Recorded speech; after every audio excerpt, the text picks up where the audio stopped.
муноқишаи собиқ зану шавҳар дар ноҳияи Синои шаҳри Душанбе ба ҷинояти махсусан вазнин анҷомид. ҳамсар бо истифода аз кор собиқ шавҳари худро захмӣ карда ба ҳалокат расонидааст. кормандони шӯъбаи вазорати корҳои дохилии ду дар ноҳияи мазкур гумонбари ҷинояти мазкурро сари вақт боздошт намуданд. ҳамкоронамон ин ҷиноятро шарҳ медиҳанд. санаи 21 майи соли ҷорӣ тақрибан соати 20:47 дақиқаи бегоҳ ба қисми набардории шӯъбаи вазорати корҳои дохилии ду дар ноҳияи Сино оид ба сар задани ҷинояти махсусан вазнин хабари фавр расид.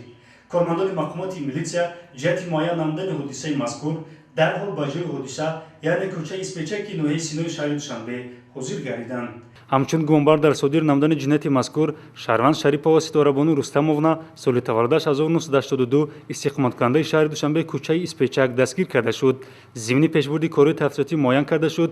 гарчанде номбурда бо марҳум шаҳрванд Давлатов Шарофиддин соли таваллудаш 1982 истиқоматкунандаи шаҳри Душанбе дер бо зиндагонии муштарак надошта бошанд ҳам вале муносибат ошноӣ доштанд. маҳз ҳамин омил боиси ба манзили истиқоматии гумонбаршаванда рафтуомад намудани ҷабрида гардидааст. аз ҷумла санаи 21 майи соли ҷорӣ низ марҳум дар ҳолати сархушӣ ба манзили истиқоматии гумонбаршаванда омада байнашон нофаҳмии лафзӣ рӯй додааст ки дар натиҷа гумонбаршаванда бо корди ошхонагӣ як маротиба дар қисмати пояш зарба задааст. бо рафтани хуни зиёд шаҳрванд Давлатов Шарофиддин дар беморхона ба ҳалокат расид. мой сарм қапит кашова карда овард намҷа автоматически ҳамин чизе будам ҷонма халос кунам гуфта самозащита кардам гуфтам задум ба пош задум. воқеан баъзан ҷиноят аз беэҳтиётӣ содир шуда боиси канда гаштани риштаи умри якеву пушти панҷараи маҳбас рафтани дигаре меанҷомад. аз ин рӯ ҳамеша инсонро мебояд таҳаммулпазир буда ҳама мушкилоту нофаҳмиҳоро бо рӯҳи мусолиятомез ҳаллу фасл намоянд.